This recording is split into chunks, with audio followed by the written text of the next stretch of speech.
नमस्कार दोस्तों, आज की कहानी है सफलता का राज।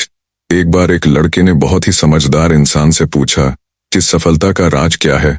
तो उस इंसान ने कहा कि अगर कल शाम को तुम मुझे नदी के किनारे मिलो तो मैं तुम्हें बता दूंगा कि सफलता का राज क्या है। फिर वो लड़का उस रात को सही से सो भी नहीं पाया। वो रात भर यही सोचता रहा कि कब मैं उस व्यक्ति से मिलूं और जल्दी से जाकर सफलता का राज जान लूं। फिर जैसे ही शाम होती है, वह लड़का दौड़कर नदी के किनारे पहुंच जाता है और वहां जाकर उसे वो इंसान मिल जाता है। फिर उसके पास जाते ही वो उस आदमी से कहता है, आपने मुझे कहा था कि आप मुझे सफलता का राज बताने वाले हैं।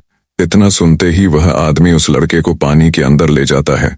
यह देखकर उस लड़के को कुछ भी समझ में नहीं आ रहा था कि आखिर यहाँ पर कैसे सफलता का राज पता चलेगा। फिर अचानक उस व्यक्ति ने उस लड़के को पानी में डुबो दिया। थोड़ी देर में ही वह लड़का सांस लेने को तड़पने लगा और झटपटाने लगा और पानी से निकलने की कोशिश करने लगा, लेकिन वह आदमी बहुत ही ताकतवर था। उसने बहुत अच्छी तरह से उसको पकड़ रखा था। जब वह लड़का बहुत ज्यादा ही तड़पने लगा तब उस आदमी ने उसको नदी से बाहर निकाल दिया। तब जाकर उसने थोड़ी चैन की सांस ली और फिर उस व्यक्ति पर क्रोधित हो गया।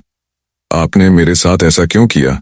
मैं तो सिर्फ आपसे सफलता का राज जानना चाहता था और आप तो मेरे प्राण ही ले लेते। तब उस आदमी ने उस लड़के से पूछा कि पानी के अंदर तुम्हारे दिमाग में क्या चल रहा था? उस लड़के ने कहा कि मैं सिर्फ सांस के बारे में ही सोच रहा था कि कहीं से भी कैसे भी करके थोड़ी सांस ले सकूं। तभी उस व्यक्ति ने कहा, बस यही सफलता का राज है। जब तुम किसी मकसद को पाने के लिए तड़प जाओ तो तुम्हें सफलता जरूर मिलेगी।